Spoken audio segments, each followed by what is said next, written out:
Time to bring Paul back in. Paul and his friend, camera 3. It's looking at me right now, so that's a good thing, actually. Let's take a look at what's happening out there, what to expect. Some changes on Tuesday. Not going to be major changes, but more sunshine. It's still going to be breezy, though, off and on, especially during the afternoon hours on Tuesday. As we look at temperatures tomorrow, a little bit warmer inland, but still on the cool side near the water. And after that one-day warm-up inland, it's back to below-average temperatures through the rest of the work week and even into the first half of the weekend. Now, we are going to see more sunshine tomorrow, but that doesn't mean we're going to be lacking fog tomorrow morning. It's just not going to be quite as widespread, quite as thick, and that fog and low cloud cover is actually going to back up towards the coast pretty quickly. By mid to late morning, we're looking at good visibilities, even around the bay, with the fog really just locked in right along the coast. It's still going to be tough to shake there, so still probably more clouds and sunshine, but by the afternoon hours, as the winds turn to the northwest, I think we are going to see at least some sunshine peeking through the fog right along the coast. Today, though, the clouds, which are still out there, had a lot to say about our high temperatures. They were on the cool side. Even Fairfield only made it up to 73 degrees. Wasn't that long ago. We were talking about a 98-degree high temperature in Fairfield. 70 degrees for high in Concord. Temperatures in the 60s for most inland portions of the Bay Area, including 69 degrees in San Jose.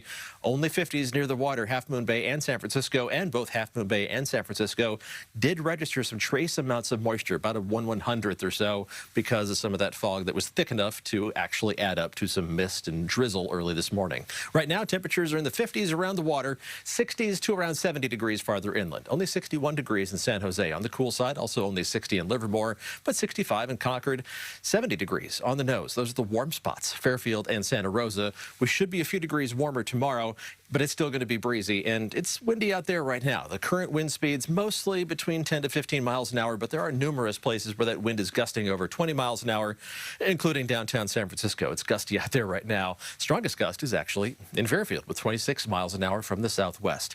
Low temperatures tonight are going to drop down to the upper 40s to around 50 degrees. Just a tiny bit on the cool side for this time of year, but then we are going to warm up inland, not so much around the bay. A couple degrees warmer than today for San Francisco, with highs approaching 60 degrees until that wind starts getting gusty and then temperatures steadily drop off. You can see 20 to 30 mile an hour sustained winds in the city by tomorrow afternoon and evening, with gusts even higher than that.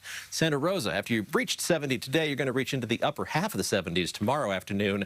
That wind more from the northwest. That's a favorable direction for you to avoid that marine influence. So temperatures should be right about where they're supposed to be for this time of year. Concord reaches up close to 80 degrees, but falling just short by late afternoon. San Jose isn't going to be quite as warm because of that northwesterly wind.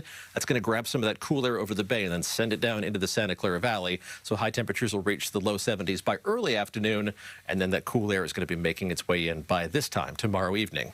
High temperatures for the rest of us, only reaching the mid-50s along the coast, upper 50s and low to mid-60s around the bay, with temperatures mostly in the 70s inland and the very warmest spots east of the Diablo Range reaching up into the low 80s. That's our one-day warm-up. It's back to the lower half of the 70s inland Wednesday, Thursday, and Friday. A little more of a warm-up starts to kick in this weekend.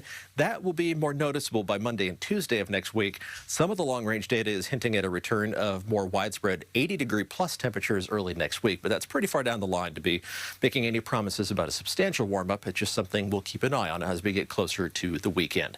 Coming up at 6 o'clock, we'll take a look at how tomorrow's wind gusts are going to affect our fire danger.